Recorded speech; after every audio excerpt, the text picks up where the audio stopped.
I've come to know about your love. Now I believe in you from this moment. Meet me with your Holy Spirit. Amen. Amen. Let's pray. Let's pray. Hallelujah, hallelujah, hallelujah. Rev'Evangelis'Ly'Thansanga'Tih kan patinamin siyang tangtrato. Matharaw siyang himin boy palam hoy sinamangko. Anun nakatak sa atin tharaw vilte na put siyang sungakan chan. Boy pa Yishu Kri kanilong tu nagar Yishu ni boy pa ta chua kapek ni. Holy, holy, holy, holy, holy. Holy, holy, holy, holy.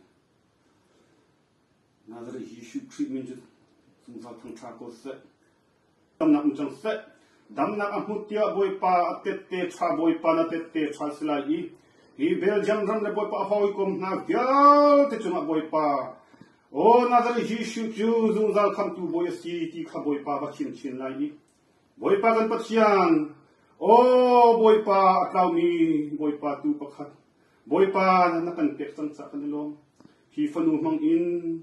Volei kilia boy pa na petak thong hastak silimong ko se boy pa nun nagvilte boy pa na kutungan chantang bantukin atak sani help me rakshat nak vilte le boy pa zot na vilte nazara Yishu Kri kan thori nazara Yishu Kri kesenin atharin kan kuli dam na umchang setia nazara Yishu kan pontang van junga namin tial umchang bantukin mo minu o nasot nak vilte Yishu ni adam chang Boy pa Yishu Kri kanilong tu Yishu ni thakan champan parang pathian se am.